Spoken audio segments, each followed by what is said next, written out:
బందరులో రంగనాయక స్వామి ఆలయ భూములను ప్రణాళిక ప్రకారం తక్కువ ధరకు దక్కించుకున్న పేర్ని నాని తనపై వచ్చిన ఆరోపణలకు సమాధానం ఇవ్వడానికి 24 గంటల సమయం తీసుకున్నారు.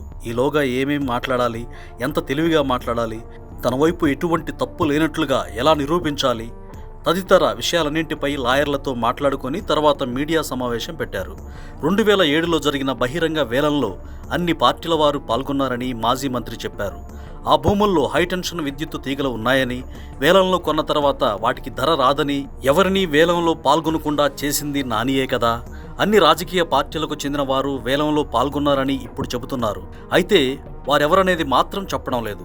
చివరగా ఒకటి మాత్రం చెప్పారు. తన భార్య పేరున 500 గజాలు, తన మామ పేరున 500 గజాలు, గజం 11,500కు చట్ట ప్రకారమే కొనుగోలు చేశామని చెబుతున్నారు.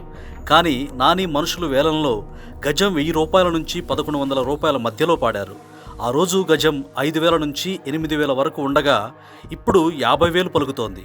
జగన్ హయాంలో మంత్రిగా ఉన్న సమయంలో తన గోడౌన్లో బియ్యం మాయమైతే ఎంతో నిజాయితీపరుడులా మాయమైన బియ్యాన్ని ఖరీదు కట్టి చెక్కు తీసుకువచ్చి కూటమి ప్రభుత్వానికి అందజేశారు. మాయమైన మిగతా బియ్యం గురించి మాత్రం మాట్లాడలేదు. సరిగ్గా ఇదే ప్రణాళికను రంగనాయక స్వామి ఆలయ భూముల వ్యవహారంలో అమలు చేసి చాలా తెలివిగా మాట్లాడాను అనుకున్నారు. తనపై వస్తున్న ఆరోపణలపై విచారణకు సిద్ధంగా ఉన్నట్లు నాని ప్రకటించారు. తప్పు చేసినట్లు తేలితే నన్ను జైల్లో పెట్టండి అంటూ ఆవేశంగా మాట్లాడారు.